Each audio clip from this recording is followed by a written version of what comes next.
touche avec Ahmed. Ahmed qui attend un renfort. Oui, c'est ouvert le chemin du but. Ahmed, le but, ça en fait 3-0 pour cette équipe. Après le renvoi du gardien, c'est Kebele qui... عالمي الولد المصري صلاح الماما افريكا يا مانديلا.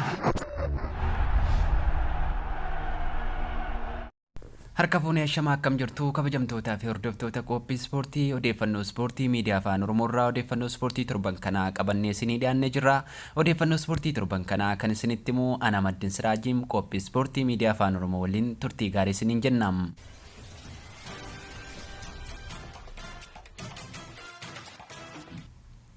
Oduu biyya keessaatiin eegallam. Premier League Itoophiyaa marsaa lammaffaan Oktoobarii 23 hanga Oktoobarii 26tti taphatamee jira. Tapha Oktoobarii 23tiin Jimmaan Abbaa Jifaar Adaamaa Kanamaa waliin morkachuudhaan 1-2 yoomamu Walaayittaa Deechaan Hawaasaa Kanamaa waliin morkachuudhaan 1-2 injifatee jira. Tapha Oktoobarii 24tiin Addis Ababaa Kanamaan Arbaa Minch Kanamaa simachuudhaan 2-1 yoo injifatamu Bunni Sidaamaa Dirree Kanamaa 3-2 injifatee jira. Tapha Oktoobarii 25tiin Adayyaa Hosaanaan Baardaar Kaaramaadhaan 1-2 yoo injifatamu Walqixxee Kanamaan Faasil Kanamaadhaan 1-2 injifatamee jira. Tapha Oktoobarii 26tiin Sabbataa Kanamaa fi Makalaakaa yeroo biraatti yoo darbu Qiddus Goorgis Buna Itoophiyaa simachuudhaan 4-1 injifatee jira. Odeeffannoo ispoortii keenya birootiin Itoophiyaan istaadiyeemii guddaa namoota 70,000 qabachuu danda'u handhuura Oromiyaa magaalaa Finfinnee keessatti ijaarsisuusi beeksiftee jirti. Istaadiyeemiin kun yeroo ammaa ijaarsarra yoo jiraatu muummee ministeeraa Dr. Abiy pirezidaantii mootummaa naannoo Oromiyaatiinis daawwatamee jira. Akka muummichi ministeeraa Dr. Abiy Ahmed jedhanitti istaadiyeemiin kun akka dafee xumuramuuf deeggarsa barbaachisaa ta'es ni goonas jedhanii jiru.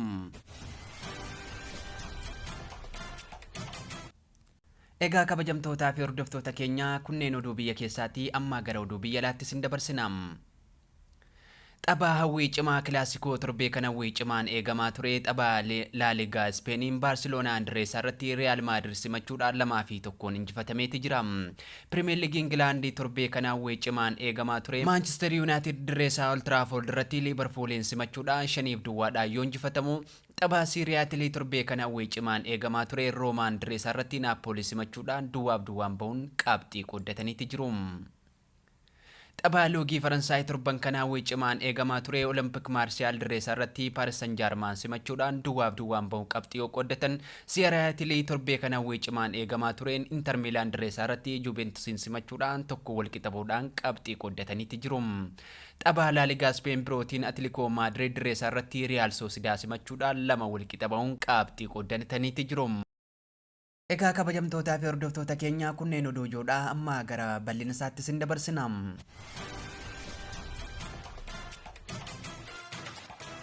Premier League England torbee salgaffaan Oktoobarii 23 hanga Oktoobarii 24tti taphatamee jira. Tapha Oktoobarii 23tiin Chelsea dirreesaa irratti Norwich City simachuudhaan 7-2 yoo injifatu, Crystal Palace dirreesaa irratti Newcastle United simachuudhaan 1-1 bahuudhaan qabxii qooddatanii jiru. Everton dirreesaa irratti Watfordin simachuudhaan 5-2 yoo injifatamu, Leeds United Brightonin simachuudhaan 1-1 bahuudhaan qabxii qooddatanii jiru. Southampton dirreesaa irratti Burnley simachuudhaan 2-1 bahuun qabxii yoo qooddatan, Brighton dirreesaa irratti Manchester City simachuudhaan 4-1 injifatamee jira. Tapha Oktoobarii 24tiin Watford dirreesaa irratti Leicester City simachuudhaan 2-1 yoo injifatamu, West Ham United dirreesaa irratti Tottenham Hotspur simachuudhaan 1-2 injifatee jira.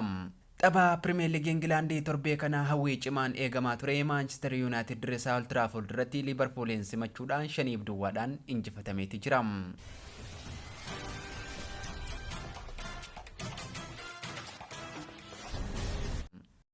Premier League England torbee kana Oktoobarii 30 hanga Noovembarii 1tti ni taphatama. Tapha Oktoobarii 30tiin Leicester City sa'aatii 8 boolakka irratti Arsenal walii yoo morkatu, Burnley sa'aatii 11 irratti Brightfordin ni simatam. Taphni Liverpool, Brighton, Manchester City fi Crystal Palace, Newcastle United fi Chelsea, Watford fi Southampton sa'aatuma wal fakkaataa sa'aatii 11 irratti ni taphatama. Taphaa sa'aatii tokko Manchester United simatus hawwii cimaadhaan eegamaatti jira. Manchester United tapha kanaan Tottenham yoo injifannee leenjisaasaa akka gadhiisus himameeti jira. Manchester United yeroo ammaa leenjisaaraa kan barbaadaa jiruu fi Zinedine Zidane akka gara kilabichaa fidachuu barbaadaa jiru himamaatti jira. Manchester United Tottenham tapha kana yoo injifannee leenjisaasaa akka gadhiisus ibseeti jira. Taphaa Oktoobarii 31tiin Niiwoorch Siitiin sa'aatii 11 irratti Leeds United yoo simatu Aston Villa Andrees irratti sa'aatii 1 walakkaa irratti West Ham United wajjin ni morkata. Taphaa Noovembarii 1tiin Brighton Andrees irratti Everton waliin morkii inni godhus hawwii cimaadhaan eegamaatti jira.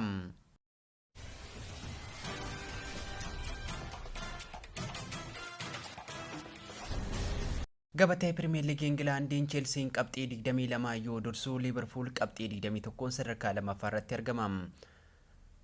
Manchester City qabxii 20 sadarkaa sadaffaa, West Ham United qabxii 17 sadarkaa arfaffaa, Brighton qabxii 15 sadarkaa shanaffaa, Tottenham qabxii 15 sadarkaa ja'affaa, Manchester United qabxii 14 sadarkaa torbaffaa, Everton qabxii 14 sadarkaa saddeetaffaa, Leicester City qabxii 14 sadarkaa salgaffaa, Arsenal qabxii 14 sadarkaa kurnaffaa, Brighton qabxii 13 sadarkaa 11ffaa, Brentford qabxii 12 sadarkaa 12ffaa, Aston Villa qabxii 10 sadarkaa 13ffaa, Watford qabxii 10 sadarkaa 14ffaa, Crystal Palace qabxii 9 sadarkaa 15ffaa, Southampton qabxii 8 sadarkaa 16ffaa, Leeds United qabxii 7 sadarkaa 17ffaa, Burnley qabxii 4 sadarkaa 18ffaa, Newcastle United qabxii 4 sadarkaa 19ffaa yoo qabatu, Norwich City qabxii 2 sadarkaa 20ffaa irratti argama.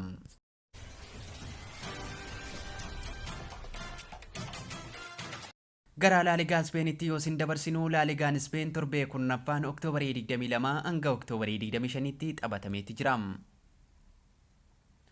Tapha Oktoobarii 22tiin osoo San Andrees irratti Giraandiin simachuudhaan tokko walqixa bahuudhaan qabxii yoo qoddatan, tapha Oktoobarii 23tiin Valencia Andrees irratti Molkaa simachuudhaan lama walqixa bahuudhaan qabxii qoddatanii jiru. Kedis Direes irratti Deportivo simachuudhaan 2-2 yoo injifatamu, Elche Direes irratti Espanyol simachuudhaan 2 walqixa bahuudhaan qabxii qoddatanii jiru. Atletico Bilbao Direes irratti Villarreal simachuudhaan 2-1 yoo injifatu, tapha Oktoobarii 24tiin Ishbiliyan Direes irratti Levante simachuudhaan 5-3 yoo injifatu, Barcelona Real Madrid 2-1 injifatamee jira. Real Betis Direes irratti Rio simachuudhaan 3-2 yoo injifatu, Atletico Madrid Real Sociedad simachuudhaan 2 walqixa bahuudhaan qabxii qoddatanii jiru. Oktoobarii 25tiin Getafe Direes irratti Celta Vigo simachuudhaan 3-2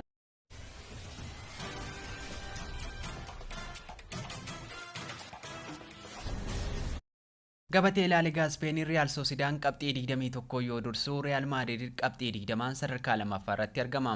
Ishbiliyan qabxii 20 sadarkaa sadaffaa, Atletico Madrid qabxii 18 sadarkaa arfaffaa, Real Betis qabxii 18 sadarkaa shanaffaa, Osasuna qabxii 18 sadarkaa ja'affaa yoo qabatu, Riyoon qabxii 16 sadarkaa torbaffaa irratti argama.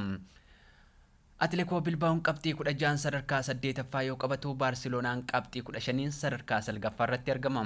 Valenciaan qabxii 13 sadarkaa 10ffaa yoo qabatu, qabxii 11 sadarkaa 13ffaa irratti yoo argamu, Celta Vigoon qabxii 10 sadarkaa 14ffaa irratti argama. Elche qabxii 10 sadarkaa 15ffaa irratti yoo argamu, Grandi qabxii 7 sadarkaa 16ffaa irratti argama. Kedis qabxii 7 sadarkaa 17ffaa irratti yoo argamu, Deportivoon qabxii 6 sadarkaa 18ffaa irratti argama. Levanteen qabxii 5 sadarkaa 19ffaa irratti yoo argamu, Getafen qabxii 2 sadarkaa 20ffaa irratti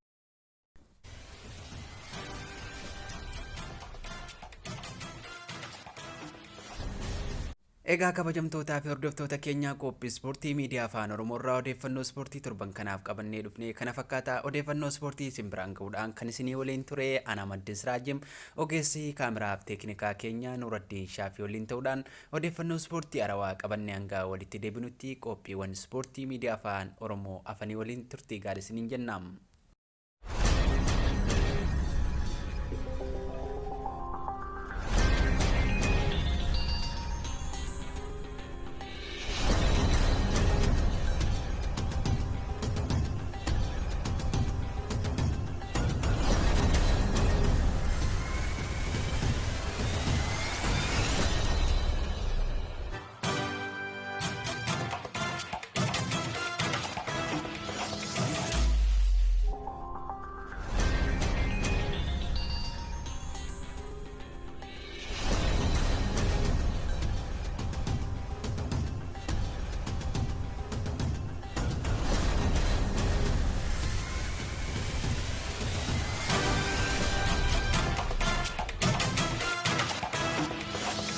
avec Ahmed.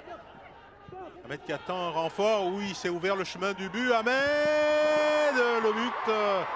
Ça en fait 3-0 pour cette équipe. Après le renvoi du gardien, c'est Kebele.